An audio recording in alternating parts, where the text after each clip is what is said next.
Good day everyone, I am Escobido and I'll be presenting to you my OJT experiences through this presentation titled Real Life Application of Surveying Theories, a Field Practice Experience at DNR Centro Tagbilaran Office.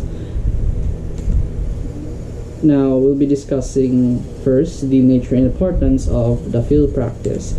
Now the field practice holds great importance in geodetic engineering education as it grants students valuable hands-on experience and enabling them to put theoretical principles into action when tackling real-world challenges, emphasizing the significance of field training. It complements theoretical courses by imparting practical knowledge and essential skills. Now for the objectives of the field practice. Now the field practice generally aims to provide exposure and real-life experience to the student with regards to the geodetic engineering profession, both on actual field surveys and also office works. The specific objectives are, we actually have three objectives for this. First is to develop one's judgment on the actual process and problems arising during actual surveys. Second is to acquire knowledge and skills on using modern equipment and techniques offered by the firm in conducting their surveys, and to learn additional practical skills that can be used in the geodetic engineering profession.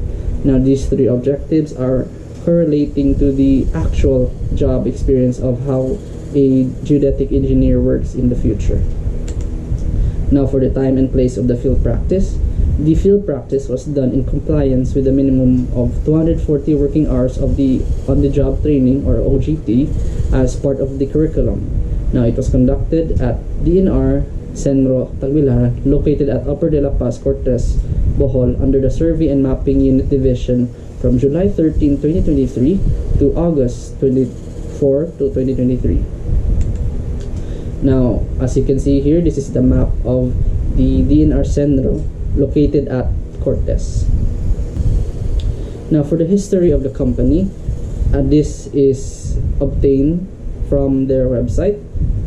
The DNR, or the Department of Environment and Natural Resources, was created in 1863 by virtue of a Spanish royal decree, and it is responsible for the conservation, management, development, and proper use of the country's environment and natural resources. Now Centro, or Community Environment and Natural Resources Office, Tagbilaran, is a local office under DNR that is responsible for implementing environmental policies and programs in Tagbilaran City and the surrounding areas. Now, one notable achievement of DNR Centro Tagbilaran is the successful development of a 1,500 hectare tree plantation in Kandihay, province of Bohol, by a dedicated forester over a period of 32 years. Now, for its vision, mission, and goals, the DNR Centro Tagbilaran shares a common vision and mission goals with the national DNR, which its vision is a nation enjoying and sustaining its natural resources and a clean and healthy environment. Its mission is to mobilize our citizenry in protecting, conserving, and managing the environment and natural resources for the present and future generations. Now for the organization structure, the DNR is headed by the OIC of Centro, Ms. Elena G. Suarez. Now we were assigned under the Survey and Mapping Unit Division of the office, which is led by Engineer Myrna Labuan, and under her are her people, which contains the Land Evaluation Projection, Land Status Inspector, Cartographer, Transitman, Survey Aid, ICT Technical Support, and staff, and which also are the people that we have worked with throughout our OJT. So you can see it in the organizational chart. Now for the services offered or provided, the DNR, or Centro Tagbilaran, offers relocation and ground verification survey, agricultural and residential subdivision survey, and the entirety of the process in land titling, since it is where all the survey returns will be transmitted.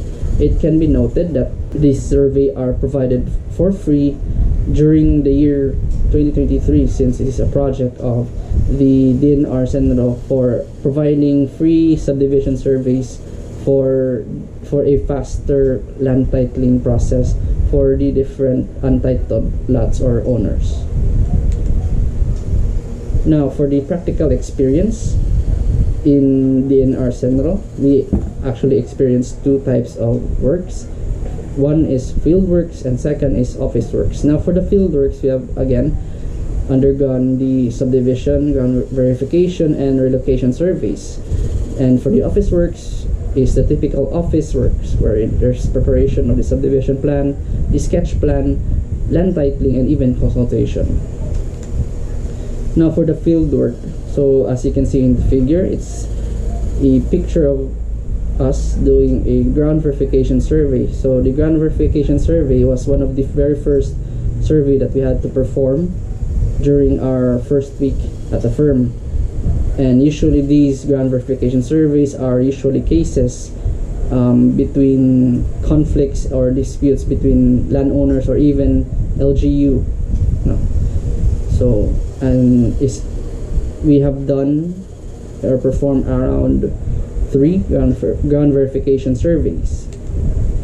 The next figure is the subdivision survey. Now this is also one of the free surveys that DNR Centro has to offer to its client, and we were able to perform residential and agricultural subdivision survey. Now the difference for those two is that when performing the bangga, there's a difference in the radius being used, where in the residential uses a 0.10 centimeters error, then the agricultural uses a 0.3 centimeter. Now the next figure is a ground verification and relocation survey. Now this was included, or this was set apart, since a relocation survey had to be done, and a relocation survey is not usually offered in the DNR, since they are more onto the land titling process, and of course the subdivision survey, which are the free services that they can offer. Now for this is an exception, since this was a special request from a mall company, so we had to perform this during our last day of our OJT stay at DNR Centro. So this was done at the BQ company for their land reclamation survey. So we had to perform ground verification of the reclaimed area, and of course a relocation for the verification. Now for the office work, the office works are the typical office works done throughout the entirety of the OJT that can be commonly be seen through firms. Now we've done some paperwork, we've also done some cutting of the sketch plan. We also done preparing the documents needed for a subdivision, and of course we've also checked different titles before it being processed to the regional office. Now we've also been using their kiosk in the records office, as being OJTs were given access anytime to use the computer kiosk or even the files within the records office. And of course we were also given the chance to use NMAX software in AutoCAD in creating different sketch plans.